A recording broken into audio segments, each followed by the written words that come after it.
Hello student, good evening. I am Yogesh Chandra Shukla, your biology faculty. आप लोगों का बहुत स्वागत है आज की क्लास में। मुझे उम्मीद है आप लोग बहुत ज़्यादा बेहतर होंगे। स्टार्ट करते हैं आज की क्लास। आज हम पढ़ने वाले हैं पॉलिनेशन, परागण। हमने लास्ट क्लास में कंप्लीट पढ़ लिया था कि मेल गैमेटोफाइट क्या होता है, फीमेल गैमेटोफाइट क्या होता है, वो कैसे अपनी संरचनाएं बनाते हैं। तो दोनों हमने बना लिया था। आप दोनों का मिलन करवाना है, तो मिलन है पॉलिनेशन, परागण। कैसे हम करेंगे, परागण कैसे करवाएंगे, ये अब टॉपिक रहेगा। ये है चैप्टर नंबर 2, पुष्पीय पादपों में जनन, जिसका हम पढ़ने वाले हैं लेक्चर नंबर। बहुत ज्यादा इंटरेस्टिंग है, ध्यान से पढ़ेंगे तो सारी चीजें आपको जरूर समझ में आएगी। तो आज हम क्या क्या पढ़ने वाले हैं? आज हम पढ़ने वाले हैं पॉलिनेशन। मींस सिर्फ एक टॉपिक हम पढ़ने वाले हैं और वो बहुत सारे टॉपिक को मिलाकर बनाया गया है। हम इसे कहते हैं परागण। तो परागण क्या होता है, परागण कैसे होता है, परागण का मिलन कैसे होता है, कौन लेकर जाता है, कैसे जाता है, वगैरह वगैरह वगैरह, ये सब चीजें आज हम पढ़ने वाले हैं।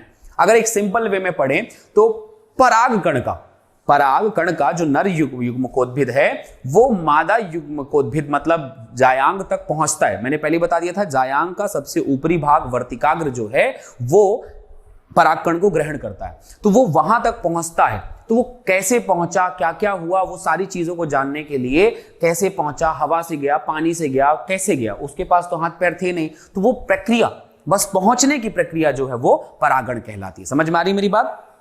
आगे बढ़ते हैं। तो सबसे पहला पॉइंट आता है हमारा, परागण क्या है। परागण क्या है, पॉलिनेशन क्या चीज होती है। तो जब हम परागण एंड पॉलिनेशन की बात करते हैं तो हमें दो बातें समझ में आनी चाहिए कि सबसे पहला क्या, पराग कणों का पराग कोश से निकलना है, पराग कोश से झड़ना है, क्योंकि पराग कोश अपने आप नहीं निकाल के देगा कि तुम जाओ घूम के आओ। वो पराग कोश की बाहर की जो भित्ति होती है ना, वो फट जाती है। पराग कोश के बाहर की भित्ति बताया था ना, इंटेगुमेंट्स, ये वो वगैरह वगैरह जो था, इंटेगुमेंट था। इसके अलावा टैग मतलब सबसे जो लेयर थी बाहर की परागकण की, अंतःत्वचा, एंडोथीसियम, मिडिल लेयर, फिर टैपेटम, ये पूरी लेयर जो थी ये चारों पांचों फटने लग जाती हैं। और जब फटती हैं तो अंदर से परागकण बाहर निकलते हैं। तो बाहर निकला, पश्चात कहां पर पहुंचा बेटा, स्त्री केसर में पहुंचा। और स्त्री केसर के कौन से भाग में, मतलब कार्पल्स के वर्तिकाग्र में, सबसे ऊपरी वाले भाग में पहुंचा। ये बहुत बड़ा सवाल कि सबसे पहले कहां लैंड होता है, तो वर्तिकाग्र में लैंड होता है। तक स्थानांतरण पहुंचना, उसके पहुंचाने की प्रक्रिया को हम परागकण कहते हैं, परागण कहते हैं। ये डिफरेंस है परागकण और परागण में। तो परागण इज अ मैकेनिज्म, ये प्रोसेस है, एंड परागकण इज अ सब्सटेंस। परागकण एक प्रकार का पदार्थ है और परागण जो है एक प्रक्रिया का नाम है। उम्मीद है आपको पता होगा। चलिए, पहुंचना है, कैसे पहुंचेगा देखते हैं भाई। तो परागण के कितने प्रकार हो सकते हैं?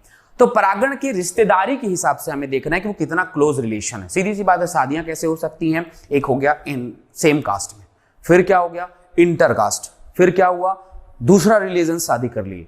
तो ये 3-4 टाइप का होता है। वैसे ही यहां पर भी है कि कभी कभी होता है कि परागकण हो सकता है एक ही फ्लावर में रहा हो, एक ही पुष्प में रहा हो, तो वो हो गया रिलेशन। फिर हो सकता है कि वो एक ही पौधे में रहा हो लेकिन फूल अलग अलग रहे हो। फिर ये हो सकता है कि दो अलग अलग पौधों में रहा हो। समझ रहे मेरी बात? तो ये 3-4 तरीके से हम इनके पार्ट को बांटेंगे, इनकी दूरियों के आधार पर, कितना दूर का रिलेशन, कितने दूर तक चल पाएगा ये। तो सबसे पहला प्रकार इनमें आता है स्वयुग्मन, जिसे अपन ऑटोगैमी कहते हैं। बताने की जरूरत ही नहीं कि जब एक ही पुष्प में परागकोश और वर्तिकाग्र दोनों प्रेजेंट हो, एक ही पुष्प में, जैसे कि आपने उसका एग्जांपल देखा था चाइना रोज का, तो उसमें दोनों एक ही में प्रेजेंट था। तो जब दोनों एक ही में प्रेजेंट था तो खुद ही खुद कर लिए स्वयुग्मी। ठीक है, इसके बाद क्या हो, परागण वर्तिकाग्र। हाँ, लेकिन इसकी खास बात क्या होनी चाहिए, इंपॉर्टेंट क्या है, मतलब शर्त क्या है, पॉइंट क्या है? शर्त यह है कि जब परागकण जब फटे तभी वर्तिकाग्र एक्सेप्टिंग पावर में होनी चाहिए। दोनों हमेशा नहीं एक्सेप्ट करते हैं, किसी विशेष समय पे ही एक्सेप्ट करते हैं। तो दोनों की पावर एक ही समय पे आनी चाहिए। मतलब ये जब रिलीज कर रहा है तब वो उसको एक्सेप्ट कर ले। कुछ ऐसी पोजीशन रहनी चाहिए कि वो रिलीज एक्सेप्ट भी कर ले। मतलब भाई ऐसा कुछ रहना चाहिए कि वो रिलीज हो रहा है और ये एक्सेप्ट कर रहे हैं। मतलब पता चला एक का मुंह इधर है, एक का मुंह उधर, कैसे एक्सेप्ट कर पाएगा? तो ये परेशानियां हो जाएंगी। तो इसलिए दोनों को एक दिशा में होना चाहिए, मतलब एक समय पे रिलीज करना चाहिए, सेम टाइम सेम जगह वो एक दोनों पहुंचने चाहिए। तो पराग एवं वर्तिकाग्र की विमुक्ति, समकालिकता बहुत ज्यादा जरूरी है, सेम टाइम बहुत आवश्यक है। पराग कोश एवं वर्तिकाग्र को एक दूसरे के पास अवस्थित या उपस्थित होना चाहिए, जिसे हम कह सकते हैं, इसे लिख लेना उपस्थित। वही अवस्थित है, हिंदी बहुत ज्यादा कभी कभी एनसीईआरटी लिख देता है, बट वो उपस्थित होना चाहिए। तो पास पास रहेगा तभी तो ये कार्यक्रम हो पाएगा, अगर दूर दूर रहेगा तो ये कैसे पॉसिबल है? तो इसलिए हमें ये चीज पता होनी चाहिए। जैसे एक फूल है, ठीक है, तो ये फूल के अंदर ये है, मतलब मटर का पौधा है, द्विलिंगी होता है हमेशा, तो इसमें मेल फीमेल दोनों एक ही जगह पे प्रेजेंट रहता है। तो जब मेल फीमेल दोनों एक ही जगह पे प्रेजेंट है तो परागकण होना आसान हो जाता है। चलिए आगे बढ़ते हैं। अब जो ये स्वयं युग्मन है, ऑटोगैमी है, ये 3 प्रकार का हो सकता है। ये जो स्वयं युग्मन है ये 3 प्रकार का हो सकता है, ये हमें पढ़ना है। थोड़ा सा एनसीईआरटी के थोड़ा सा बाहर का है, वो थोड़ा सा एक्स्ट्रा हम पढ़ेंगे इसको, ठीक है। स्वयं युग्मन 2 तरीके का, तो सीधी सी बात है कि हो सकता है कि सेम में मैरिज हो रहा है, लेकिन उसमें भी क्या होता है कि एक एकदम दबाव के साथ और एक नॉर्मल वाला, तो 2 तरीके का होगा। अब यहां पर क्या है कि एक बार फ्लावर जो है पूरा बंद है, पूरा फ्लावर बंद है, तो पूरा जब बंद फ्लावर करेगा तो वो सिर्फ स्वयं युग्मन ही कर सकता है, उसके पास ऑप्शन ही नहीं, नो अदर ऑप्शंस, कोई है ही नहीं, क्योंकि बंद है बाहर से। मतलब बंद फ्लावर का मतलब ये है कि वर्तिकाग्र एंड परागकोश जो परागकण है वो बाहर से ढका हुआ है, क्लोज फ्लावर है, वो बाहर से पूरी तरह से ढका हुआ है, तो वो सिर्फ स्वयं युग्मन करेगा, तब एक टाइप हो गया। और एक ऐसा है कि फ्लावर खुला हुआ है, वो विषम युग्मन भी कर सकता है परंतु वो स्वयं युग्मन करेगा, ये एक क्वालिटी है। मतलब वो खुला हुआ है, आप कर सकते हैं, किसी भी टाइप का परागण कर सकते हैं, बट फिर भी वो अगर स्वयं युग्मन करे तो ये इस तरह से काम हो जाएगा। तो पहला पार्ट आता है क्लिस्टोगैमस, इसे इंग्लिश में कहते हैं और हिंदी में कहते हैं अनुन्मूलीय परागण, अनुन्मीलीय परागण जो भी हम कहते हैं, क्लिस्टोगैमस। तो व्हाट इज क्लिस्टोगैमस? सबसे बड़ी बात है कि फ्लावर कैसा है बेटा? क्लोज फ्लावर है, बंद है। तो इतना सिंपल इंग्लिश आप समझ सकते हैं, बंद पुष्प रहेगा, पूरी तरह से ढका हुआ, ठीक है। बंद का मतलब ढका हुआ, ऐसा लिख लेना, ढका हुआ रहेगा, ढका हुआ रहेगा। और जब वो ढका हुआ है तो इससे एक बात नजर आती है कि जब वो ढका हुआ है मतलब उसके दोनों फ्लावर अंदर अंदर है। अब ये पूरा देखो, पूरा पैक्ड एकदम है ना। अब ये पैक के अंदर मेल भी है, फीमेल भी है, जब भी करेगा सब कुछ अंदर ही बनेगा। तो no chance of cross pollination, मतलब इनके पास में स्वयं युग्मन की जगह विषम युग्मन या पर युग्मन करने का कोई चांस ही नहीं है। युग्मन करने का चांस ही नहीं। क्यों चांस नहीं है भाई? जब खुलेगा तब तो कुछ कर पाएगा ना, बाहर का ऑप्शन ही नहीं, बाहर मुंह मार ही नहीं सकता ही, ठीक है। तो ये no chance of cross pollination, एक इंपॉर्टेंट लाइन है, नीट में कई बार पूछा जाता है कि बताइए इनमें से कौन से प्रकार का पुष्प जो है, कौन से प्रकार के परागण में चांस ही नहीं है कि वो विषम युग्मन कर दे या क्रॉस पॉलिनेशन कर दे, परनिषेचन कर दे, चांस ही नहीं, क्योंकि वो बंद है। क्लिस्टोगैमस फ्लावर जो होता है वो क्या होता है? Assured seed set. जब भी बनाता है तो ये एकदम होता है कि वो अंदर से पूरा हमेशा सीड बने बनाए ही पूरा सेड में निकलते हैं, वहां से ऐसा पूरा सीड निकलेगा, फ्लावर के अंदर से पूरे बने बनाए सीड निकलते हैं, even in the absence of pollinators. ये एक बात होती है। कई बार एक बात और सवाल आता है, ये भी एक इंपॉर्टेंट लाइन है, मैं क्या बोलता हूं थोड़ा सा इंग्लिश में लिखा हूं, हिंदी में बता देता हूं आप लोगों को, कि यहां पर सीड बनेगा और इनको किसी भी प्रकार के एजेंट की आवश्यकता नहीं। एजेंट मतलब परागकण को ले जाने वाले की बिल्कुल आवश्यकता नहीं, ना फूल की, ना फल की, ना चींटियों की, ना मधुमक्खियों की, ना भौरे की, ना मनुष्य की, किसी की आवश्यकता नहीं, क्योंकि वो खुद कर सकता है। ये सबसे बड़ी बात है। तो इनको अगर स्वयं युग्मन करना है ना, तो ये बताना कि ये लोग बीज बनाते हैं बिना परागकण के एजेंट के, बिना परागण के जो भी एजेंट चाहिए, जो भी हमें कारक चाहिए, वो बिल्कुल नहीं आवश्यक है। समझ में आ गई मेरी बात? तो ये लिख लीजिएगा, क्लिस्टोगैमस क्या होता है? यहां पर बीज बना सकता है, बीज सेट बना सकता है, इवन एब्सेंस ऑफ, ये बहुत सिंपल से इंग्लिश है, एब्सेंस ऑफ पॉलिनेटर्स, पॉलिनेटर्स की आवश्यकता नहीं है। एन एग्जांपल के लिए आता है वियोला एंड मिराबिलिस। आप बहुत सारे और भी जो जानते हैं, मटर लिख लेना, ये लिख लेना, जो भी है वो आप समझ सकते हैं, ठीक है। ये पहला पार्ट हो गया। अब आते हैं दूसरे पार्ट में, ठीक है। तो दूसरा पार्ट हमारा क्या कहता है? दूसरा पार्ट हमारा कहता है कि अब परागण बदल गया, जस्ट डिफरेंस कैस्मोगैमस।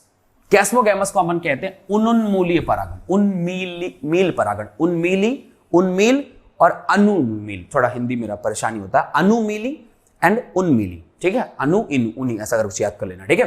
तो ये परागण जो है कैस्मोगैमस फ्लावर जो है, ये ओपन फ्लावर है, खुला हुआ है, लेकिन यह परागण कर रहा है स्वयं युग्मन से ही। मतलब इसको आजादी है, परंतु फिर भी ये बाहर नहीं मुंह मार रहा है, बाहर कहीं पे भी मुंह मारना इन द सेंस, कहीं पर भी बाहर जो है वो चीजों को एक्सेप्ट नहीं कर रहा है, वहां से कोई भी परागण जो है आपस में ही कर ले रहा है। तो with exposed anther and stigma, यहां पर एंथर और स्टिग्मा जो है, एंथर का मतलब होता है परागकोश, यहां पर मतलब एक्सपोज्ड है, बाहर है, और स्टिग्मा मतलब जो आपका वर्तिकाग्र है वो भी एक्सपोज्ड है, दोनों बाहर निकले हुए। फ्लावर देखो, दोनों बाहर निकले हुए हैं, ठीक है। लेकिन फिर भी ये आपस में ही परागण कर रहा है, तो इसे अपन कहते हैं उन्मील परागण, या इसे अपन कहते हैं कैथरेंथस। और भी जो डायग्राम आप मटर का देख सकते हैं वगैरह वगैरह, ये सब इसमें ही आएंगे, कोई परेशानी की बात नहीं। अगला पार्ट आता है, अब हम इसे कहते हैं सजात पुष्पीय परागण, दूसरा टाइप हो गया ये, ठीक है। हमने पहले भी पढ़ा ऑटोगैमी, ऑटोगैमी के 2 टाइप, अब उसके बाद दूसरा टाइप जो हम पढ़ने जा रहे हैं वो सजात पुष्पीय परागण, इसे अपन कहते हैं गैटोनोगैमी। गैचनोगैमी जो है ये दूसरा परागण सजात पुष्पीय, मतलब सेम क्या हुआ, अब समझना मेरी बात को, अभी एक ही फ्लावर में हो रहा था, अब दो फ्लावर के बीच में, लेकिन पौधा सेम रहेगा, ठीक है।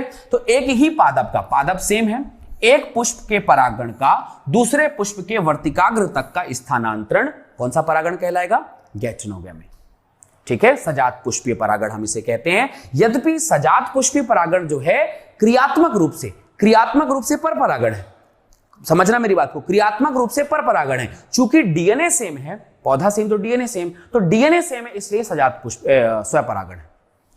समझ में मेरी बात, तो यह कार्य ऐसा हो रहा है कि पर परागण हो रहा है, मतलब बाहर से कहीं से कुछ आ रही है, नेक्स्ट अलग चीज आ रही है, पुष्प से बाहर की चीजें आ रही है। बट अगर हम इसे आनुवांशिक तौर पर देखें, देखना पर परागण होता है, बस में एक कारक की आवश्यकता, एजेंट भी होता है।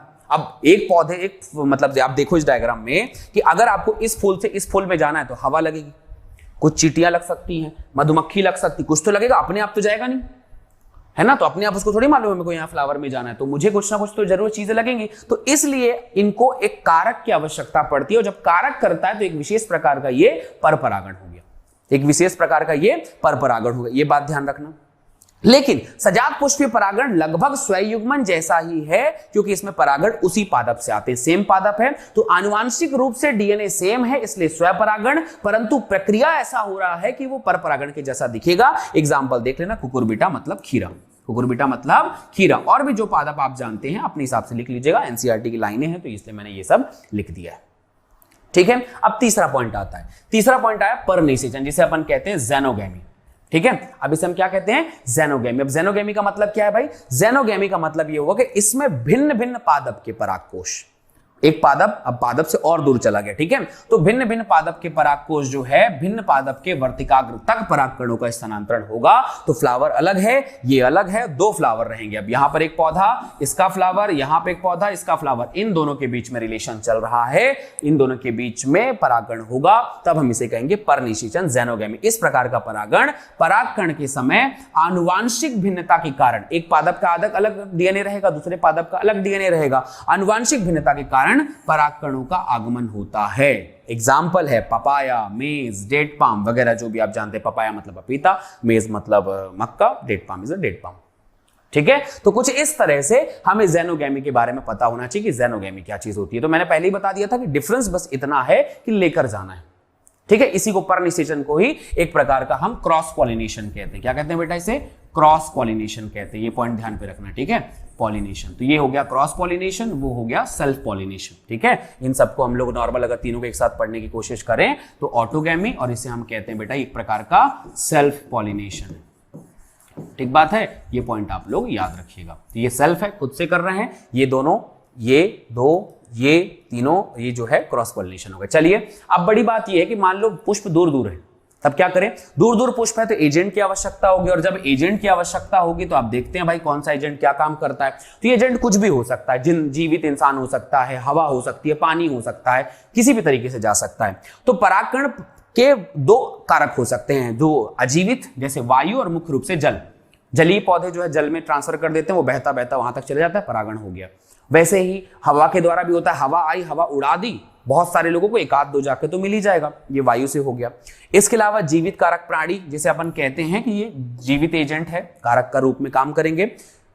लेकिन इसमें यह है कि इसमें बहुत ज्यादा हानि होगी, क्षति होगी, बहुत ज्यादा नुकसान होगा। उसको डायरेक्टली लैंड थोड़ी ना करवा सकते हैं पकड़ के, वहां पर बहुत ज्यादा नुकसान होता है, बहुत ज्यादा मेहनत करनी पड़ती है, अट्रैक्शन लाना पड़ता है, हवा में उड़ने लायक, पानी में तैरने लायक, कीड़ों को अपने पकड़ने लायक बनना पड़ता है। तो बहुत ज्यादा मेहनत करनी पड़ती है इन लोगों को, तो क्षतिपूर्ति बहुत होता है। इसमें बीजांड की तुलना असंख्य मात्रा में बनते हैं परागकण। ये लाइन बहुत ध्यान रखना है कि यहां पर परागकण, जैसे मेल स्पर्म जाता है फीमेल वेजाइना में, ओवा केवल एक ही बनता है, लेकिन मेल स्पर्म कितने बनते हैं, मिलियंस नंबर पे बनते हैं ना। तो ये इतना ज्यादा क्यों बनता है, क्योंकि जाते जाते बहुत ज्यादा लॉस हो जाता है। तो उस लॉस से बचने के लिए फिर भी जनन तो होना चाहिए, इसलिए एक पहुंच जाए, इसलिए मिलियंस में भेजते हैं। तो ये लोग भी बहुत सारा भेजते हैं, एक आध सही जगह पे लैंड करता है, बाकी सब इधर उधर वेस्ट हो जाता है। तो हमें इसलिए इनकी बहुत आवश्यकता होती है, बहुत ज्यादा नंबर पे याद रखना। तो पहला पॉइंट हुआ वायु परागण, एनिमोफिली कहते हैं इसको, इंग्लिश में क्या कहते हैं, एनिमोफिली कहते हैं। अब ये एनिमोफिली क्या चीज है भाई, एनिमोफिली एक चीज है, मतलब जब परागण वायु के द्वारा जाए। अब मसला ये है कि अगर वायु के साथ जाना है तो वायु के साथ जाने लायक बनना पड़ेगा। अब क्या क्या उसकी क्वालिटीज होंगी जब वायु के साथ जा रहा है? तो पहली बात यह है कि उसे हल्का होना चाहिए, हवा में उड़ना तो हल्का तो होना ही पड़ेगा। चिपचिपाहट होनी चाहिए, चिपचिपाहट रहित होना चाहिए। अगर रहित नहीं रहेगा तो कहीं भी जाके चिपक जाएगा, उड़ नहीं पाएगा, हवा में एक दूसरे से चिपक जाएगा, बंडल बन जाएगा। ठीक है, पाउडर क्यों है भाई? पाउडर को फूंक मारते सबके सब बिखर जाते हैं, तो वो पाउडर हवा में उड़ सकता है। कभी भी पानी को उड़ा के देखो, ठीक है, पानी को भी तब उड़ाओगे जब उसको आप एक दूसरे से अलग अलग करोगे, फव्वारा बनाओगे। साथ में उड़ाओगे तो नहीं उड़ेगा कभी। तो इसलिए अगर आप उसे चिपचिपाहट रहित बनाना चाहिए, दोनों बहुत इंपॉर्टेंट लाइन है, याद रखना है, हल्का होना चाहिए और चिपचिपाहट रहित होना चाहिए। ठीक है, वायु में अगर उड़ना है तो चिपचिपाहट रहित होना चाहिए ताकि वे हवा के झोंकों के साथ में संचारित हो सके, उड़ सके। दूसरी बड़ी बात यह कि इनका जो पराग कोश है वो ऐसी जगह पर रहना चाहिए कि हवा आए ना तो उसको उड़ा ली जा सके। मतलब ये अक्सर बेहद अनावृत मतलब खुला हुआ युक्त होते हैं ताकि हवा का झोंका जो है आसानी से हवा के बहाव में प्रसारित हो सके। अब देखो ये डायग्राम जैसे बना हुआ, ठीक है, अब ये डायग्राम सबने देखा होगा, हवा आती है एकदम बढ़िया हल्का हल्का हल्का उड़ उड़ के यहां से चले जाता है। अब ये हवा के ऊपर में जो है इनके नीचे ये बीज होता है और ऊपर जो है इनका बढ़िया, मतलब ऐसा लगता है कि वो उन्हें पैरासूट बांध रखा है, पैरासूट टाइप का, हल्का सा उड़ता रहेगा बढ़िया बेहतरीन और बहुत दूर तक जाता है वो। हाँ, कुछ वहीं पे गिर जाते हैं लेकिन असंख्य में है, नंबर बहुत ज्यादा है, तो वो एक जगह दूसरी जगह जाने के लिए इन सब सीड का उपयोग करता है और वहां जाकर वो सीड फेंक देता है। सीड जो मतलब उनका जो परागकण है, तो ये बृहद, इनके पास बृहद होता है, कई बार पिच कर मतलब उसमें पूंछ जैसी संरचना होती है वर्तिकाग्र में, जो मैंने आपको बताया ये हो सकता है, आसानी से वायु में उड़ते हुए उड़ सके, आबद्ध किया जा सके, देखा जा सके उसे। ठीक है, वायु परागण जो है पुष्पों में प्रायः क्या होता है, अंडाशय में एक अकेला बीजांड बनेगा, नो डाउट, अंडाशय को कहीं तो जाना ही नहीं है तो भाई एक ही बना के काम चल जाएगा, लेकिन एक पुष्प में असंख्य पुष्पगुच्छ होते हैं, एक पुष्प में असंख्य पुष्पगुच्छ होते हैं, मतलब गुच्छा बनाकर हमेशा रहता है ताकि जब आए तो यहां नहीं तो कहीं ना कहीं तो आए ही, ठीक है, मिल जाए यहां पर। उदाहरण हो गया भुट्टा, कॉर्न, घासों में, ये सब एग्जांपल देख के रखिएगा। ज्यादातर जो है ना एक बीज पत्रियों में थोड़ा सा ज्यादा होता है, लेकिन कॉर्न, घास इन सब में ज्यादा एग्जांपल होता है। अब अगला पॉइंट आता है वाटर पॉलिनेशन, जब इसे हम कहते हैं हाइड्रोफिली। अब वाटर पॉलिनेशन की सीधी सी क्या खास बात है भाई, ऐसे पादप जो जल के क्षेत्र में रहते हैं उधर ट्रांसफर करवा रहे हैं, वो हाइड्रोफिली। तो ये ट्रांसफर करवाने के लिए क्या करेंगे, इनको पानी में होना चाहिए। अब पानी में रहने चाहिए दो बातें, पहली चीज तो सड़ना नहीं है, मतलब एक बाहर प्रोटेक्टिव कवर होना चाहिए। दूसरा, पानी में डूब गए तो उभर नहीं पाओगे, तो इसलिए पानी में बुएंसी होनी चाहिए। आप भारी हो चल जाएगा, चिपचिपा हो चल जाएगा, लेकिन भारी वो होना चाहिए, बुएंसी मतलब उछाल होना चाहिए, अंदर हवा भरी रहनी चाहिए। ठीक है, ये क्वालिटीज है। लगभग 30 वंश 30 जीनस है, एनसीईआरटी की लाइन लिखती है, और वो भी अधिकतर एक बीज पत्रियों में। तो ये एक लाइन इंपॉर्टेंट हो जाती है कि एक बीज पत्रियों में अधिकतर हाइड्रोफिली पाया जाएगा। ठीक है, कुछ एक बीज पत्री, वो भुट्टा भी और घास भी एक बीज पत्री ही है, लेकिन अधिकतर जो है उनके पास में हाइड्रोफिली पाया जाएगा। इसमें मुख्य रूप से कौन आता है, जो जल में रहता है, जैसे कौन, एल्गी, ब्रायोफाइटा, टेरिडोफाइटा, ये जल के आसपास ही रहता है, ये पूरी तरह से जल में रहता है, जल से थोड़ा सा दूर, और वो जल से थोड़ा सा और ज्यादा दूर रहता है, लेकिन इसका पूरा डिपेंडेंसी जल पे ही रहता है। तो जल के आसपास रहते हैं, इसलिए जो है ये जल के मतलब जल से जाएंगे। एग्जाम्पल के लिए देखा जल परागित पादपों में एग्जाम्पल है वेसिलेरिया, हाइड्रिला, ये सब पौधे जो हैं वो ताजे पानी में उगते हैं, और कई लोग जो है समुद्री घास वगैरह जो है जैसे जोस्टेरा ये भी है। तो ये लाइन जो है ना अलग से एनसीईआरटी लिख देती है, तो इसलिए इंपॉर्टेंट हो जाता है। आप डायग्राम देख लेना इसके, वेसिलेरिया, ठीक है, ये वेसिलेरिया का डायग्राम है। अभी देखो यहाँ पर कि ये मेल फीमेल दोनों यहाँ पर प्रेजेंट है। ठीक है, अब इसके पास में ये मेल फ्लावर है और ऊपर की तरफ में फीमेल फ्लावर रहेगा। मेल फ्लावर ने क्या किया भाई, यहां से रिलीज किया अपने परागकणों को, परागकण रिलीज होके कहां चले गए, इसमें थोड़ा सा उछाल था, थोड़ा सा हल्का था, तो ये पानी में ऊपर चले गए। अब यहां से तैरता हुआ बेचारा यहां पर पहुंचेगा, जैसे ही पहुंचा ना तो फीमेल का जो वर्तिकाग्र है देखो ये यहां पर पहुंचा हुआ है, तो फीमेल का वर्तिकाग्र यहां पर है, तो वो उससे जाकर मिल जाएगा। तो ये पानी के अंदर रिलीज तो किया, लेकिन अगर वो नीचे नीचे जाता तो मिलता क्या, बिल्कुल नहीं जाता। तो इसलिए इसे पानी के ऊपर में आने के लिए हल्का होना बहुत जरूरी है। हल्का मतलब इन द सेंस, मतलब कई बार तो एकदम पत्थर भी चला जाता है पानी के अंदर, लेकिन हल्का मतलब जिसके अंदर हवा होनी चाहिए, तभी तो वो बुएंसी होगी, उसमें उछालता होगा। तो ये हो गया आपका इसमें वेसिलेरिया डायग्राम देख लो इसका। ठीक है, हाइड्रिला और जो एस्टेरा ये एग्जांपल है। तो वेसिलेरिया हाइड्रिला जो है ये दोनों याद रखना भाई समुद्री हैं, तो ऐसा करेंगे। और जो जोएस्टेरा है ये समुद्री घास, सॉरी ये जो है मतलब स्वच्छ जल में भी रह सकते हो, ये जोएस्टेरा जो है वो घास है, वो एक विशेष प्रकार के समंदर में ही पाई जाती है, तो वो इंपॉर्टेंट हो गया। तो बस इस तरह से ये कॉन्सेप्ट बन जाता है। अगले पॉइंट पे जाते हैं। तो अधिकांश जलीय पादपों में जैसे वाटर हाइसिंथ वगैरह हुआ, वाटर लिली हुआ, मुकुदनी हुआ, पानी की सतह में पैदा होते हैं। कहां पैदा होते हैं बेटा, पानी की सतह में। अगर पानी की सतह पे नहीं रहेंगे तो कैसे कार्यक्रम चलेगा। अगर पानी की सतह में, पानी के अंदर है भी, तो हर पानी के अंदर रहने वाला हर पानी के अंदर रहने वाला जीव जंतु जो है वो मतलब जो पादप है वो पानी से ही करे, जरूरी नहीं है। तो यहीं पर एक अपवाद टाइप की चीज आती है कि कुछ लोग रहते पानी में हैं लेकिन उनका परागकण करता है वायु या तो फिर जल या तो कीट वगैरह करेंगे। तो सुनो, जैसे वाटर हाइसिंथ, ये एग्जांपल याद रखना, ये रहेंगे बेटा पानी में। वाटर लिली, मुकुंदरी जिसे अपन कहते हैं, ये सब रहता पानी है, लेकिन जब ये रिलीज करेंगे तो पानी की सतह में रिलीज करेंगे। कहां रिलीज? पानी की सतह में, ऊपर, ताकि कोई हवा आए तो उसे ले जा सके, या तो फिर कोई कीड़े मतलब कीड़े मकोड़े आते हैं ना, पक्षी वगैरह आते हैं जो उनको खाने के लिए, तो उनके साथ चिपक के जा सके, तो ऐसा भी हो सकता है। तो ये लोग रहते पानी में है लेकिन इनका परागकण कीटों और वायु से भी हो जाता है। ये बड़ी बात हो गई। समूह के जलीय परागण वाले पादपों जैसे समुद्री घास, सीसा ग्रेस में मादा पुष्प जल के सतह के नीचे ही रहती है, पानी में डूबा रहता है। तो यहां पर एक डेवलपमेंट नया आया कि कुछ समुद्री घास जिसका नाम है सीसा ग्रेस, सीग्रासेस जिसको अपन कहते हैं, सीग्रासेस, कोई बड़ी बात नहीं है। सीग्रासेस मतलब समुद्री घास, ठीक है। तो वो जो है अंदर ही उसके अंदर रिलीज हो जाता है, पानी के अंदर ही। लेकिन जनरली जो हमने देखा वेसिलेरिया में, वो देखा हमने वेसिलेरिया में, तो वो सतह के ऊपर में नहीं। तो ये याद रखिएगा कि ये जो है यहां पर जो पुष्प का जल के सतह के नीचे ही पानी में डूबा रहता है और परागकण को जल के अंदर ही मुक्त कर दिया तो वो दोनों अंदर ही अंदर मिल लेते हैं।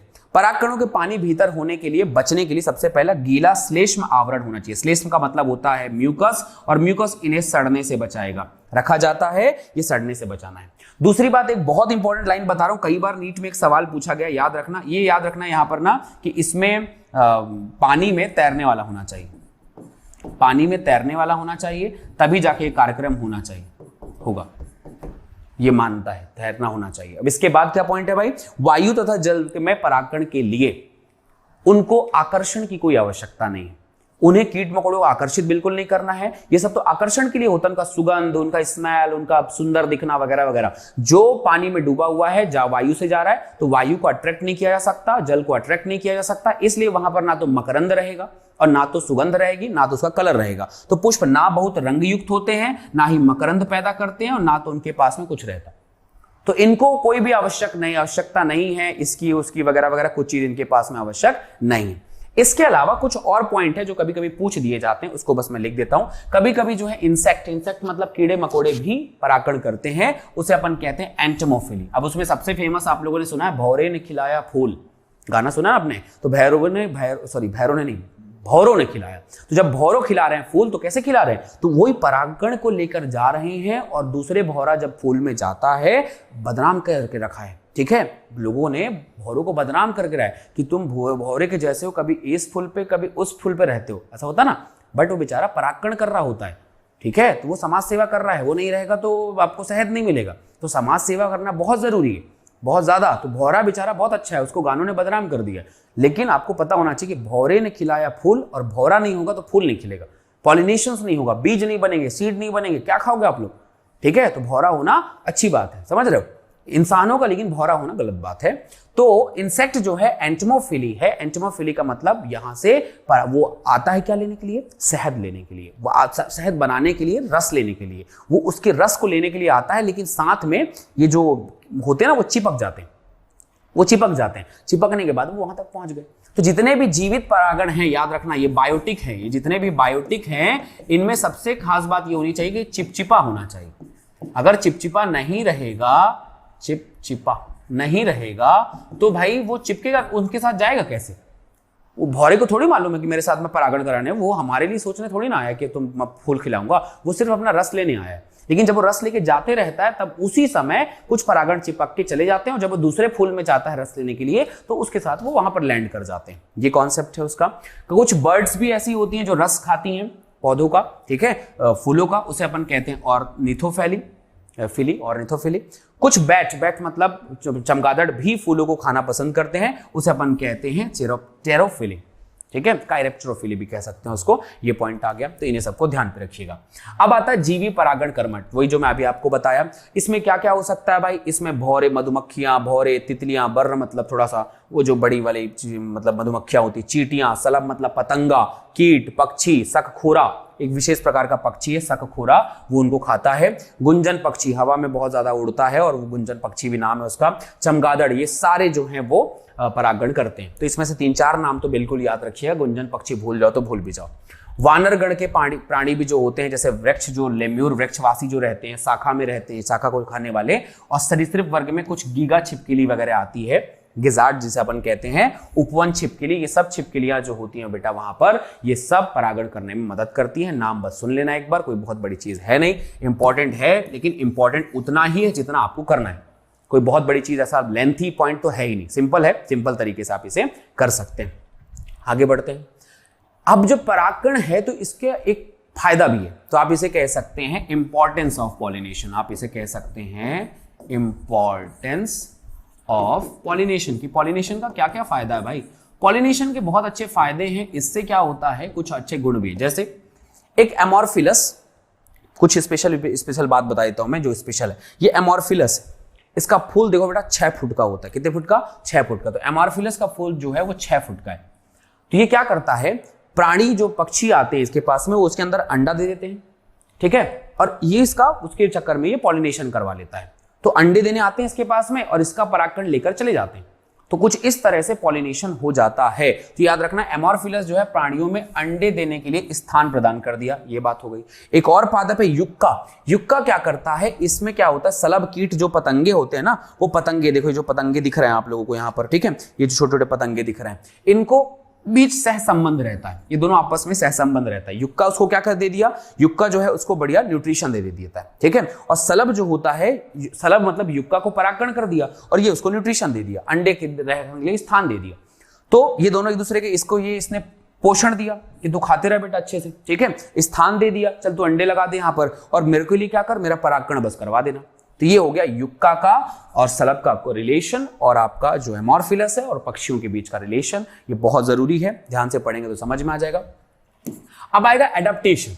एडेप्टेशन मतलब आपको पक्षियों को अगर लाना है अपने पास में, पक्षियों से काम करवाना है, तो कैसे ये पॉसिबल है। तो सीधी सी बात है, पक्षियां तो भाई मतलब है, मतलब पौधे जो जंतु तो मतलब ही है, मतलब ही, जब तक मतलब नहीं रहेगा तब तक वो उधर आएगा नहीं। तो उनको अट्रैक्ट करने के लिए रस होना बहुत जरूरी है, मकरंद, सुगंध होना जरूरी है, कलरफुल चीजें अट्रैक्ट करती हैं उसे। तो रंग अच्छा होना चाहिए, अधिकतर पुष्प बड़े होने चाहिए, एक्सपोज हो सका, रंगीन होना चाहिए, मतलब कलरफुल होगा तभी तो पौधे इतने सुगंध मतलब कलरफुल रहते हैं। इसके अलावा सुगंध युक्त होना चाहिए, उसमें स्मेल भी अच्छी होनी चाहिए। भौरा देखा मोगरा कैसे मस्त स्मेल करता है, गुलाब कैसे स्मेल करता है। मकरंद, ठीक है, मकरंद का मतलब होता है नेक्टर, और नेक्टर का मतलब होता है बेटा पोषण, ठीक है, नेक्टर का मतलब होता है पोषण। उसमें कुछ पोषण वाली बात भी रहनी चाहिए, तभी तो खाएगा ना, कि सिर्फ रंग दिखाकर उसको बुला लिया और उसको वो खाया, खाने के बाद कुछ मिला ही नहीं, तो क्या मतलब का। तो दिखावटी ठीक है, तुम बड़े हो, रंगीन हो, सुगंध तुम्हारा बहुत अच्छा लगे, इसको क्या करें, चाटें, क्या करें। तो खाने के लिए कुछ चाहिए हमको, तो खाने के लिए भौरा आएगा यहाँ पर, ठीक है। कुछ भौरे स्वाभिमानी होते हैं, बोले नहीं देखेंगे तुम्हारा रंग क्या करोगे, ठीक है। तो कुछ खाने के लिए भी मिलना चाहिए। अच्छा, रंग देख के क्या करेंगे अपन, तो ठीक है, सुगंध भी बहुत अच्छी बात है, अब क्या करें। तो उसमें मतलब ये है कि भाई पोषण चाहिए मुझे, वो भी पोषण उसमें कुछ रहना भी चाहिए, सिर्फ नाम का पोषण नहीं, न्यूट्रिशन भी होना चाहिए, कुछ फायदा भी तो होना चाहिए ना। तो इसलिए यहां पर लोग आते हैं, पौधे आते हैं, अट्रैक्टिव होना चाहिए उसमें। तो हर अट्रैक्टिव चीज जो है, किसी जब कुछ अट्रैक्शन दिखाई दे, कहीं पर सुगंध, कहीं पर क्या बोलते हैं रंग अच्छा दिखाई दे, कहीं पर कुछ स्पेशल कोई चीजें दिखाई दे, तो वो समझना कि वो कुछ अट्रैक्ट करने के लिए बना हुआ है, ठीक है। तो परागकण चिपचिपा होता है, ये 2 बातें हो गई, ठीक है। ये हमारा कॉन्सेप्ट है जिसको लेकर आज हमें बात करनी है। तो ये हो गया हमारा परागकण एडेप्टेशन फॉर जूफिली। अब अगला पॉइंट आता है भाई, कुछ बहिर्प्रजनन युक्तियां हैं, हम आर्टिफिशियल तरीके से अपने मर्जी का परागण करवाना चाहते हैं, हम उसके लिए क्या क्या कर सकते हैं। तो आर्टिफिशियल तरीके से अगर हम अपनी मर्जी का परागण करवाना चाहते हैं तो उसके लिए हमें क्या क्या करना पड़ेगा, मतलब क्रॉस पॉलिनेशन मेथड। अब मान लो क्या होता है, स्वयं परागण जब हम करवाते हैं तो कई बार वही पौधा बार बार लगता रहता है और हमें कई बार उससे ज्यादा फायदा नहीं हो पाता, अच्छा बीज नहीं लग पाता। तो हम जानबूझ के अच्छा परागण लेके आए इंग्लैंड से मान लो, ठीक है। अब उससे परागण करवाएंगे तो उत्पादन बहुत तेज होगा, बहुत जल्दी जो है वो फल बनेगा। तो अब उसके लिए क्या करें, तो उसको करने के लिए हमारे पास में ऑप्शन रहता है कि कुछ ना कुछ तो करना पड़ेगा, मिलन को रोकना है। अब मैं अपने मन का मिलन करवाऊंगा, तो उस मिलन को रोकने के लिए हम 2-3 टाइप का षड्यंत्र करते हैं। पहला नाम हो जाता है इसे अपन डाइकोगैमी, और दूसरा होता है हेटेरोस्टाइल। इस शब्द को कहते हैं, बट रियलिटी में इसका कहानी ऐसा है। डाइकोगैमी क्या मतलब होता है कि अगर क्रॉस पॉलिनेशन को करना है तो कुछ प्रजातियों में अपने आप ही हो जाता है कि वर्तिकाग्र और जो आपका परागकण है वो सेम टाइम पे रिलीज ना हो, उनकी ग्रहण करने की क्षमता को रोका जाए। कैसे रोका जाए? तो पराग मुक्ति और वर्तिकाग्र की ग्रहता समकालिक नहीं होती, समान नहीं है। तो क्या करेंगे? जब वो रिलीज करता है तब वो वहां पर एक्सेप्ट नहीं करता है, तो इसके समकालिकता नहीं है, तो इसलिए क्रॉस पॉलिनेशन करना पड़ता है इनको बेचारों को। ठीक है। दूसरी बात, वर्तिकाग्र के तैयार होने से पहले ही पराग अगर निकल गया, अब वर्तिकाग्र तैयार हो रहा है एक्सेप्ट करने के लिए, बढ़िया ओव्यूल बना के, तब तक परागकण निकल चुका है, तब क्या पॉलिनेशन होगा? तब भी क्रॉस पॉलिनेशन ही करना पड़ेगा। इसके अलावा पराग के झड़ने से काफी पहले ही वर्तिकाग्र ग्राह्य बन जाए, वर्तिकाग्र पहले ग्राही कंडीशन में पहुंच जाए, वो हमेशा नहीं ग्रहण करता ना भाई, उसको भी परिपक्व होना पड़ता है। तो ग्रहण करने से पहले ही अगर वो झड़ गया, बाद में झड़ा, सेम टाइम पे नहीं आया, तो क्या मतलब का परागण कैसे हो पाएगा? तो उसे अपन कहते हैं डाइकोगैमी। ठीक है। दूसरा पॉइंट आता है हेटेरोस्टाइल, दोनों की स्थिति अलग अलग रहे, एक इधर तो एक इधर, तो कैसे परागकण पाएगा? तो हेटेरोस्टाइल का मतलब ये होता है कुछ प्रजातियों में परागकण वर्तिकाग्र भिन्न भिन्न स्थानों पर अवस्थित है, जिसे हम कहते हैं हेटेरोस्टाइल। ये पहला तरीका है। इसके अलावा कभी कभी एक और पॉइंट आता है जिसे अपन कहते हैं सेल्फ इनकम्पैटिबिलिटी। कंपैटिबिलिटी का मतलब होता है सामंजस्य दो लोगों के बीच का, और इनकम्पैटिबिलिटी का मतलब होता है कि दोनों के बीच में सामंजस्य नहीं है। अब सामंजस्य नहीं है तो क्या करेंगे? जब सामंजस्य नहीं है तो उनको करना पड़ता है कि कुछ अलग कहानियां, जैसे वंशानुगत प्रक्रम, स्वपरागण रोकने का उपाय है। स्वपरागण को रोकने का उपाय यह है कि पुष्प के है उसी पादप के अन्य पुष्प से जहां बीजांड के निषेचन को परागकण, अंकुरण या स्त्री केसर पराग नलिका की वृद्धि को रोका जा सकता है। इनकम्पैटिबल बना दी, कुछ ना कुछ उसका चेंज कर दिया हम लोग उसको। ठीक है। तो चेंज करने के बाद क्या होता है? उसी पुष्प या उसी पादप के अन्य पुष्प से जहां बीजांड का निषेचन को पराग, अंकुरण या स्त्री केसर से पराग नलिका वृद्धि को रोका जा सकता है, तो नहीं होगा पॉलिनेशन फिर वो। ठीक है। तो ये पॉइंट अपना सेल्फ इनकम्पैटिबिलिटी, मतलब कभी कभी पादप सेम टाइम पे रिलीज नहीं करते, एक दूसरे को पसंद नहीं करते, एक्सेप्ट नहीं करते, जो भी है, तो वो नहीं हो पाता। उसके अलावा ज्यादा हम क्या कर सकते हैं? यूनिसेक्सुअलिटी को यूज कर सकते हैं। एक ही लिंगी के उत्पादन का जो है हम लोग ज्यादा उपयोग करें, एक ही पौधे पर नर मादा दोनों पुष्प उपलब्ध हो, जैसे एरेंड और मक्या। ठीक है। तो ये पॉइंट है। उभय लिंगी, यह स्वपरागण को रोकता है, सजात पुष्पी परागण को होता है। ठीक है। सजात पुष्पी परागण को क्या कर देता है? रोक देता है, उभय लिंगाश्रय जिसे अपन कहते हैं। ठीक है। तो एक ही पौधे पर नर और मादा दोनों ही पुष्प उपलब्ध होंगे, जैसे एरेंड और मक्का में, तो स्वपरागण ज्यादा हो सकता है, तो इसको भी रोका जाएगा। तो इन पॉइंट को हमें रोकना है, पहले स्वयं आमंजस्य को रोकना है, दूसरा पॉइंट एक लिंगी पुष्पों का जो उत्पादन है उसको करना है, ताकि द्विलिंगी जो उत्पन्न हो रहे हैं वो भाई वो तो परागण कर सकते हैं, एक लिंगी रहेगा तो क्रॉस पॉलिनेशन ही करवाना पड़ेगा। ठीक है। ये पॉइंट ध्यान पे रखिएगा। फिर हमारे पास में पपाया है और ये है, दोनों पॉइंट है, इन दोनों को भी समझ लेते हैं। जैसे प्रजातियों में पपीता होता है, एग्जाम्पल समझना, एक लिंगी कैसे उत्पन्न कर सकते हैं? पपीता होता है, अब पपीता का एक पौधा सिर्फ इनको लेकर आता है, किसी विशेष समय पे इसको लेकर आएगा, और उसी समय पे जो होता है ये हो गया इनका मेल फ्लावर, ये मेल प्लांट है, मेल ही रहेगा पपाया, ये हमेशा ऐसे ही रिलीज करता रहता है। ठीक है। विशेष समय पे रिलीज करेगा, अभी सिर्फ ये मेल है। कुछ दिनों के बाद या थोड़ी देर बाद या अलग से समय पे अलग पादप जो होता है उसका फीमेल फ्लावर ये है। यहां पर ये जो है ये पपीता जो लगेगा वो फीमेल में लगता है। कहां पे लगता है? फीमेल में। तो ये मेजर डिफरेंस हो गया यहां पर कि जैसे पपीता में नर और मादा दोनों अलग अलग जगह रहेंगे, एक जगह नर तो एक जगह मादा, अलग अलग पुष्प में है। तो यहां पर स्वयुग्मन का चांस ही नहीं, अगर सामंजस्य नहीं है तो चांस ही नहीं है, अलग अलग पोजीशन पे तो चांस ही नहीं है, अलग अलग समय पे रिलीज करते तो चांस ही नहीं है। तो हमें क्रॉस पॉलिनेशन की युक्तियों को अपनाने के लिए हमें इन विषयों पे ध्यान देना है। अच्छा, अर्थात प्रत्येक या तो पादप या तो मादा होगा या तो नर रहेगा, एक लिंगाश्रयी हम इसे कहेंगे। यह परिस्थितियां स्वपरागण तथा सजात पुष्पीय परागण को रोकती हैं, दोनों को अवरोधित कर देती हैं, यही हमारा पॉइंट है। ठीक है। ये पॉइंट ध्यान पे रखिएगा। सजात पुष्पीय परागण को जो है ये याद रखना कि उभय लिंगाश्रयी जो होते हैं। ठीक है। अब उभय लिंगाश्रयी का कहने का मतलब क्या होता है? ये जिसे अपन एक लिंगाश्रयी कहते हैं, सॉरी एक लिंगी जिसे अपन पादप कहते हैं, तो एक लिंगी पादप अगर कोई बना है, ठीक है, मान लो एक ही पादप है तब तो उभय लिंगाश्रयी। अब मैं इसे कह दिया, मान लो एक लिंगी पादप कह दिया, तो एक लिंगी पादप अगर ऐसा है, उसके पास नर और मादा है, एक ही है, तो स्वपरागण को हमने रोक दिया। लेकिन सजात पुष्पीय परागण तो होगा ना, सजात पुष्पीय परागण तो हो सकता है अगर एक लिंगी है तो। ठीक है। तो ये पॉइंट आपको ध्यान पे रखना है। ये कहानियां है, ये कैसे समझ में आना चाहिए वाला बात। स्वपरागण को रोकता मतलब एक ही फ्लावर है मान लो, ठीक है, ये यहाँ पर एक फ्लावर है, अब उसके पास नर और मादा दोनों है ही नहीं, तो वो स्वपरागण कैसे करेगा? ठीक है। तो स्वपरागण मतलब सेल्फ, जो पहला वाला पॉइंट था। अब अगर मान लो ये दो फ्लावर है यहाँ पर, तो इसके पास मान लो मेल हो गया, इसके पास क्या हो गया, फीमेल। तो इसके पास मेल और उसके पास में फीमेल अगर हो गया तो मेल वाला फीमेल के पास जा सकता है। ठीक है, भले फूल के पास सिर्फ नर था, दूसरे फूल के पास तो मादा होगा ना, तो इस तरह से एक से दूसरे में ट्रांसफर हो सकता है। इसे अपन कहते हैं सजात पुष्पीय परागण। क्या कहते हैं, सजात पुष्पीय परागण। होप सो आपको ये बात समझ में बिल्कुल आ गई होगी। अब सबसे आखिरी में एक पॉइंट आता है जिसे अपन कहते हैं पॉलन पिस्टल इंटरेक्शन।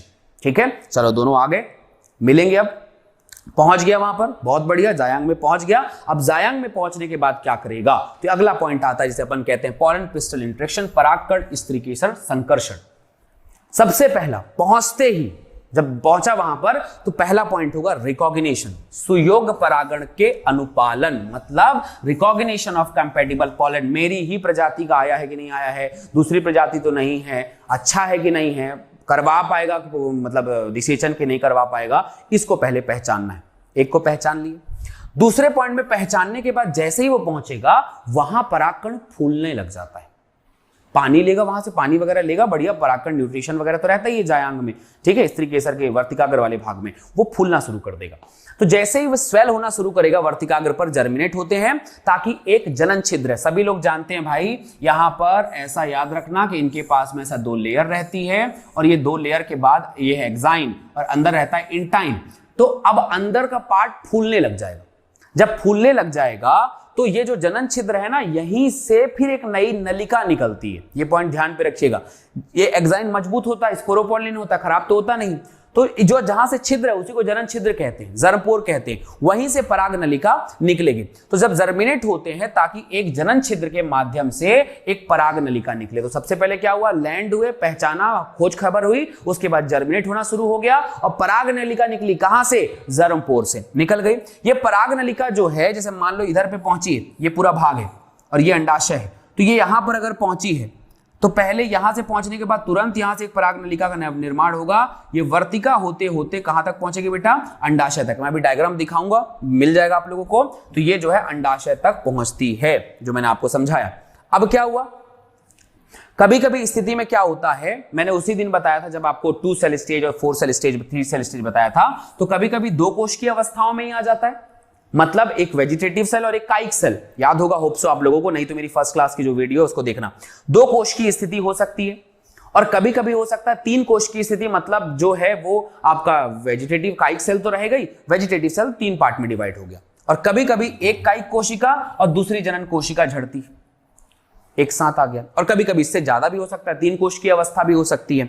पादपों में जनन कोशिका विभाजित होगी। जैसे ही वो वहां पे पहुंचा, अब जनन कोशिका विभाजित होती है और यहां से बनाएगी, वृद्धि के दौरान 2 नर युग्मक का निर्माण करती है। मैंने उस दिन भी यही बात समझाई थी, आज भी यही बात समझा रहा हूं। पहले पहुंचा, फूला, फूलने के बाद पराग नलिका निर्माण किया और पराग नलिका के अंदर ही जो 2 कोशिकाएं थी, याद है आप लोगों को, परागकण में मैंने बताया था एक कोशिका जो है वेजिटेटिव, एक होता है जनरेटिव सेल।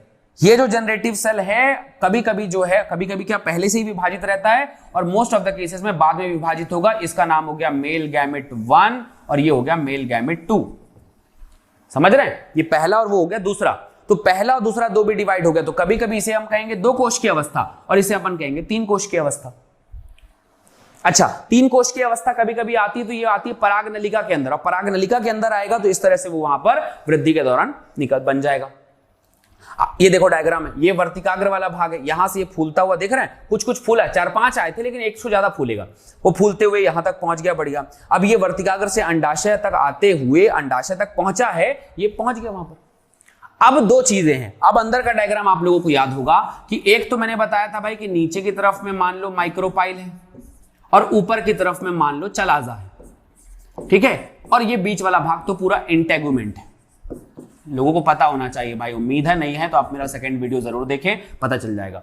इसके पास में चलाजा की तरफ में 3 एंटीपोडल होता है, आपको पता होगा। 2 एग सेल होती है, 2 सिनर्जिड्स होती हैं, 1 एग सेल रहेगा और यहां पर सेकेंडरी पोलर न्यूक्लियाई रहेगा। होप सो अभी तक याद होगा। तो हो सकता है कि ऊपर से आए, हो सकता है नीचे से जाए, हो सकता है ऊपर से जाए, हो सकता है नीचे से जाए। तो कहां से एंट्री करेगा, तो पराग नलिका अंडाशय पहुंचने के पश्चात मुख्य रूप से बीजांड द्वार से एंट्री किया। मुख्य रूप से माइक्रोपाइल मतलब बीजांड द्वार से आया, लेकिन इसके अलावा भी कहीं ना कहीं से आ सकता है, बीजांड द्वार से आया। और तत्पश्चात यहां पर नीचे फिलिफॉर्म अपरेटस, सभी लोग जानते हैं यहां पर यहां पर बना हुआ रहता है फिलिफॉर्म अपरेटस, उसकी सहायता से ये अंदर जाने की कोशिश किया। कई बार आपसे क्वेश्चन पूछा जाएगा कि फिलिफॉर्म अपरेटस तंतुमय समुच्चय का क्या काम है, कि माध्यम से एक सहायक कोशिका में प्रवेश करती है, वो अंदर प्रवेश कर जाता है, अंदर चला जाता है। कुछ इस तरह से ये कॉन्सेप्ट पहुंचता है परागनलिका अंडाशय के लेकर, कि वो पहले वहां पर पहुंचा, उसके बाद वो अंदर एंट्री कर जाएगा। अब फिलिफॉर्म अपरेटस का काम बिल्कुल याद रखना भाई कि फिलिफॉर्म अपरेटस उसे अंदर जाने के लिए प्रवोक करता है। कैसे अंदर जाना है, तो कभी कभी बीजांड द्वार से जाता है, कभी ऊपर से जाता है, कभी नीचे से जाता है। मुख्य रूप से याद रखना कि अगर मान लो माइक्रोपाइल यानी बीजांड द्वार से गया है, एक बड़ी इंपॉर्टेंट लाइन बता रहा हूं, अगर मान लो वो बीजांड द्वार से गया है तो उसका नाम है पोरोगैमी। क्या नाम है? पोरोगैमी। अगर वो चलाजा से एंट्री किया तो उसका नाम है चलेजोगैमी। और अगर उसके अलावा कहीं और जगह से गया माइक्रोपाइल और चलाजा के लिए तो हम उसे कहें मीजोगैमी। ये तीनों पॉइंट लिख लीजिएगा आप लोग कि तीनों जगह से कहीं भी जा सकता है। लेकिन ये पॉइंट बहुत याद रखना कि पॉलन पिस्टल इंटरेक्शन में ही दो नर युग्मक बनते हैं। मोस्ट ऑफ द केसेस में दो नर युग्मक बनते हैं। वो तभी बनेंगे जब वहां पर बढ़िया फूलेगा, बढ़िया बनेगा, तब जो जनरेटिव सेल है, कौन सी कोशिका? जनरेटिव, वेजिटेटिव नहीं, वेजिटेटिव का काम पोषण देना है। जनरेटिव सेल दो भाग में डिवाइड होगी और दो नर युग्मक का निर्माण करेगा। ये हमारा आज का कॉन्सेप्ट था पॉलन ट्यूब में एंट्री करने वाला। उम्मीद है आज की क्लास समझ में आई होगी। आज हमने करवाया है सिर्फ और सिर्फ बेटा मिलन, और वो मिलन है, सबसे पहला पॉइंट आता है पॉलिनेशन का। मिलन है पॉलिनेशन का पहला पॉइंट। और पॉलिनेशन मतलब परागकण कराने के लिए हमने वायु, हवा एक ही चीज है, जल, उसके बाद कीट मकोड़े, उन सब के लिए एडेप्टेशन पढ़ा। स्वयुग्मन, विषम युग्मन, परनिषेचन, सब कुछ हमने पढ़ा है। कहानियों का दौर बहुत इंटरेस्टिंग था। अगर आप इसे तरीके से पढ़ेंगे तो आपको एक एक बात समझ में आएगी। उम्मीद है सभी लोगों को मेरी बात समझ में आई होगी। पॉलिनेशन के बाद अगला पार्ट जो हम लोगों ने पढ़ा उसका मतलब एडेप्टेशंस। एडेप्टेशंस का मतलब क्या होता है भाई? एडेप्टेशंस का मतलब हुआ ये कि ये अनुकूल कैसे बनाया अपने आप को, कि हवा में जाना है, पानी में जाना है। और सबसे आखिरी में आता है, इसे अपन कहते हैं पॉलन आया था, और आया था पिस्टल। पिस्टल का मतलब आप लोग जानते हैं, फीमेल जो स्त्री केसर उसी को पिस्टल कार्पल कहते हैं। तो पॉलन पिस्टल का हुआ है इंट्रैक्शन, मिलन हुआ है। तो इंट्रैक्शन के लिए हमने क्या क्या चीजों की जरूरत पड़ी वो सब हमें पता होना चाहिए। तो इंट्रैक्शन के लिए हमें सबसे पहले पहुंचे, कंपैटिबिलिटी लाई, फिर फूल गए, फूलने के बाद नलिका का निर्माण हुआ, नलिका के अंदर दो युग्मक बने। अब दोनों युग्मक अंदर जाने के लिए तैयार है। और कहां से अंदर जाएंगे? चलाजा से, या तो माइक्रोपाइल से, या तो इंटेगुमेंट से। लेकिन ज्यादातर केस में माइक्रोपाइल से ही जाते हैं, बीजांड द्वार इसीलिए नाम ही रखा गया उसका। तो बीजांड द्वार से एंट्री करते हैं। बीजांड द्वार से एंट्री किया, उसके बाद वो कार्यक्रम जो कर रहा है वो उसका मर्जी। ठीक है, वो अगला पॉइंट आएगा जिसको अपन देखेंगे कि वो अंदर गए और अंदर जाके किया क्या उसने, किससे किससे मिले वो दोनों नर युग्मक। ये नेक्स्ट एपिसोड में हम इसको पढ़ेंगे। समझ में आ रही मेरी बात? चलिए आते हैं, कुछ क्वेश्चन कंप्लीट कर लेते हैं। कुछ क्वेश्चन कंप्लीट करते हैं। देखिए तीनों पॉइंट मैंने पढ़ा दिया, अब क्विज करके हम लोग थोड़ा सा कुछ क्वेश्चन बना लेते हैं। चलिए सवाल सुनिए और सभी लोग सही जवाब देने की कोशिश करिएगा। ठीक है, हर सवाल के 10 सेकंड आपको मिलेंगे और 10 सेकंड में आपको सही जवाब देना है। सुनिए सवाल मेरा। सबसे पहली बात, इनमें से कौन सा गुण पराग कणों में होता है? पराग कणों में इनमें से कौन सा गुण हो सकता है? सवाल बहुत सिंपल है, अभी पढ़ाया मैंने, ध्यान से सुनिएगा। सुगंध होनी चाहिए, पोषक होना चाहिए, चिपचिपाहट होनी चाहिए, चिपचिपापन होना चाहिए, या सभी होने चाहिए। आपके पास 10 सेकंड है। ए, बी, सी और डी में सही जवाब देने की कोशिश करें। Which one is right answer बताना है।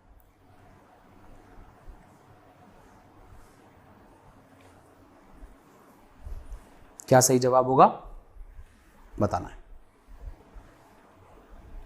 Okay, times up now, complete हो गया यहां पर। और सबको पता होना चाहिए कि सुगंध भी आवश्यक है, पोषक भी आवश्यक है, चिपचिपाहट भी आवश्यक है। यहां पर सभी, इनमें से सभी गुण जो है एक परागकोश के पास में होने चाहिए यदि आप कीट परागण कर रहे हैं तो।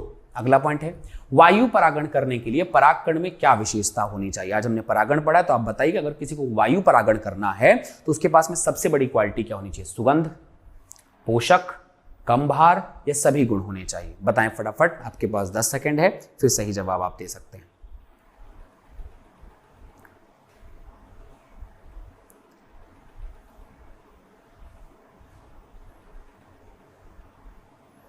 चलिए टाइम्स अप, यहां पर बात कंप्लीट हो गई है। आप इसे ध्यान रखिएगा, सही जवाब देने की कोशिश करिएगा। देखिए इसमें तो वायु परागण करने के लिए पराग कणों को क्या भाई, वायु क्या चीज है, वायु तो निर्जीव है, तो सुगंध को कैसे अट्रैक्ट करेगा और पोषक कैसे उसे अट्रैक्ट करेगा, उसे नहीं अट्रैक्ट कर सकता। ये सिर्फ दोनों जीवित जीवों के लिए है, ठीक है। सिर्फ कम भार, हल्का भार होना चाहिए जो उन्हें एक जगह से दूसरी जगह पर ले जा सके। अगर ऐसा है तो फिर ये काम के होते हैं, ठीक है। तो question number 2 is a very important point कि ये कम भार इसके पास में होना चाहिए, ठीक है। चलिए, तो इस तरह से हमने आज सवाल बनाया। कल हम क्या पढ़ेंगे, कल हम पढ़ेंगे आज हमने क्या पढ़ा, पॉलिनेशंस को अच्छे से हमने पढ़ लिया, पूरा पॉलिनेशन पढ़ लिया। उसके बाद अगला पार्ट आता है, इसको अपन कहते हैं पॉलन पेस्टल